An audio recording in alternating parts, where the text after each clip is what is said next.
vois deux grandes, la sagesse, qui dans toute l'histoire de l'humanité, dans les études de Martin Seligman et de l'université de Pennsylvanie, n'est pas du tout une sagesse passive, c'est une sagesse active, c'est utiliser son énergie à bon escient. Mais c'est toujours l'idée de tracer, d'innover, de chercher, la soif d'apprendre, la découverte et le courage.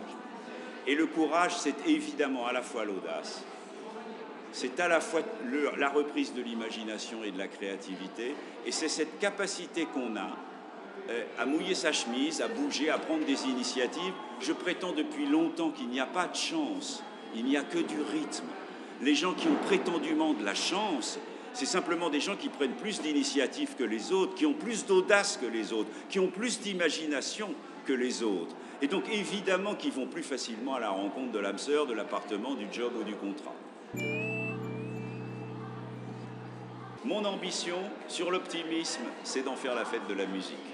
C'est que voilà, après avoir installé un événement fédérateur, c'est de commencer à aller sur le terrain. On sera à Nice le 21 mai. C'est que l'année prochaine, on soit dans 5 ou 10 métropoles. L'année d'après, on soit dans 100 villes moyennes.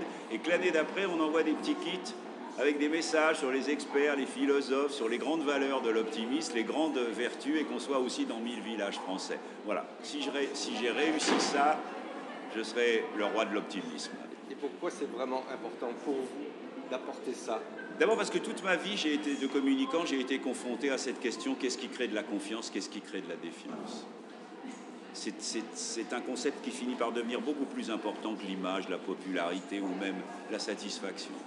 Et quand j'ai terminé l'essentiel de ma carrière professionnelle du côté du service public, en dirigeant la communication du gouvernement, je n'avais qu'une seule idée: trouver de nouveaux challenges. Voilà, exprimer cette envie de découverte, de soif d'apprendre. Et j'ai décidé à ce moment-là d'écrire, de faire des conférences, d'organiser cet événement et de lancer cette bataille. Voilà, ce pays a besoin d'un contre-champ.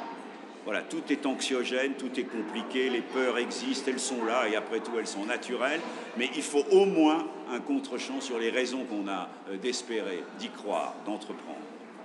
Et pour finir, s'il y avait une chose que vous aimeriez oser faire et que jusqu'à présent vous n'osez pas faire, ce serait laquelle? C'est jouer au piano. Qu'est-ce qui vous aiderait à le faire?